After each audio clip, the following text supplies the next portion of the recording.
I've had a lot of comments and questions about like how I study, what I used to study, everything like that, especially because I've been posting a lot of like study kind of vlogs, study related stuff recently, just because it is my mocks in like a month. So I've had so many people asking me study related stuff, so I've kind of gathered all the questions and I'm gonna try and answer a few of them. Anything I missed out, just let me know. So here are my credentials. Someone said, do you have an Apple Pencil? I do not. I don't have an Apple Pencil because I did consider getting one. I said to my mum I'm gonna get an Apple Pencil because I had like this cheap one and it was actually driving me insane because it didn't work properly. But she found this website called Midas Pen. So they have like screen protectors and they also have iPad pens. They were like kind of expensive, but they were a lot cheaper than Apple Pencils. So I have one of those and they work really well. Like I said, it's cheaper, it works the same, still has a lot of the features that an Apple Pencil does because the iPad recognizes it as an Apple Pencil. However, if you want it for like art purposes, because it doesn't have the pressure sensitivity, but for like the purposes I use it for, like past papers, taking notes, diagrams, all that kind of stuff, it is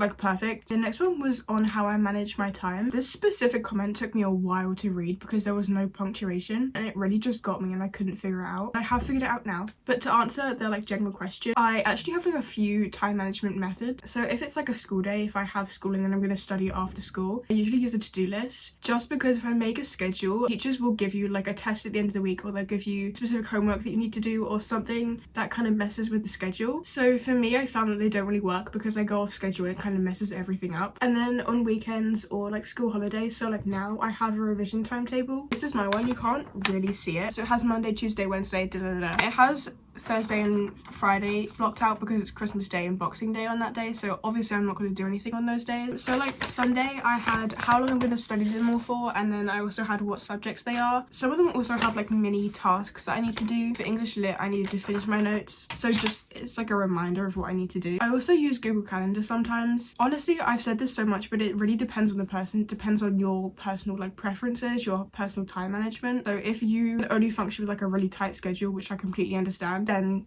do a schedule, have like times blocked out. But if you're like me and your time kind of varies and your like understanding of different subjects kind of varies, I would probably recommend just like a certain amount of time that you recommend for yourself rather than just blocking out entire periods. So something like this I definitely recommend at least trying out, just so that you know like a rough kind of plan. I've had a few questions about what I use to revise, like what websites, what resources. So I have like a huge list of them written down that I'm going to go through. First is PMT, or like physics and maths tutor. I feel like this has quite a variety of subjects on it. Like I only really use it for like science and English, but I also know they have like I think sociology and they have geography on it, I think, so they're really useful. For English they have like character analysis, they have quote analysis. For a lot of topics they also have flashcards, and then they have past papers for like maths, science, anything. And they also come with mark schemes, which are really useful because I feel like there's no point doing a past paper if there's no mark scheme and you don't know what you did right and wrong. The next one is Save My Exams.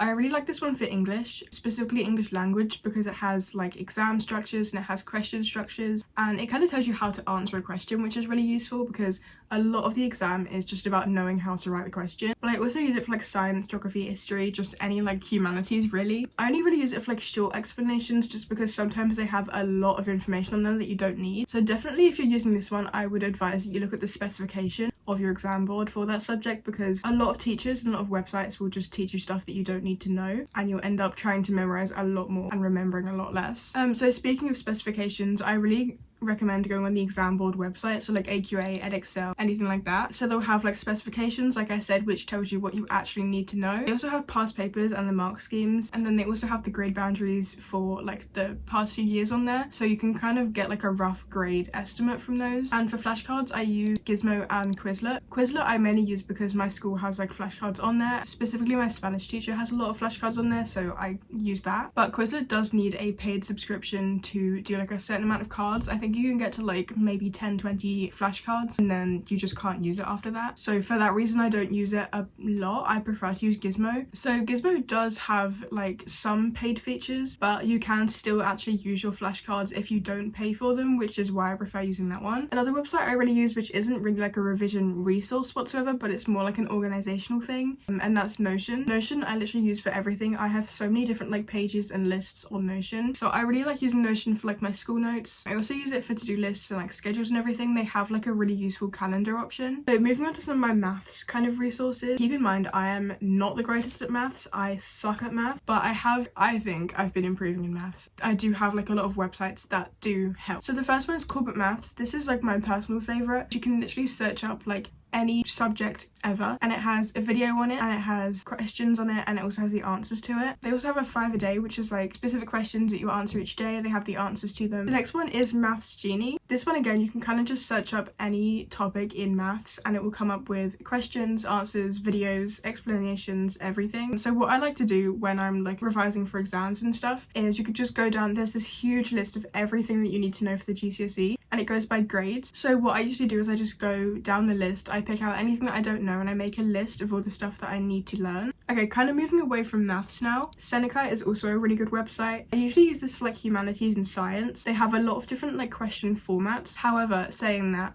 I don't like the homework the teachers set on there. Like, that's not helpful, but when I use it myself, I think it is helpful. Another one that I really like is No Unity. I actually only started using this recently, but it is really helpful. This one I mainly use when I haven't taken notes on a specific topic. For example, when I had my year 10 mocks, I was so focused on my exams that I didn't even like pay attention in my lessons. So I don't have notes from that like specific period of time. So I just go onto No Unity instead of making like a whole new set of notes. I go onto No Unity and they have loads of different notes on there. Another one that's like kind of iffy, it really depends, is BBC Bitesize. This one I will say that you can guarantee all the information is right because it's by the BBC and it's endorsed by a lot of schools, so you probably will have heard of it before. This one's really good for like smaller subtopics. I also really like it for history. They have really good explanations on there, I think. Another comment I got was how I revise for all of my subjects. I made a list for this so I didn't forget. The maths I've kind of already been through. For English literature, the main thing I do is character profile. So like a mind map or like a set of notes or something. So for an example, in Spectacles, it's a lot of it is like character based. There's a lot of different characters in it, so I have like specific context and then like quotes and just different facts that I need to know about them. Also for like English in general, a really important thing is to have a question structure, so knowing what to put in your paragraphs, how to structure the paragraphs, so what you need to include and everything. For English language, I actually have a 9 in this one, so I know what I'm talking about. It's really useful to learn vocab. So for me, I just have like a bunch of flashcards with different words on them and their meanings. I feel like it really varies on how you learn as to how you learn the vocab. And then also another thing that I really used when I did my English language mock is past papers. You can answer the past paper and then they'll have a mark scheme that has like an example question and what it should be, and then you can kind of compare the two answers and see how well you did.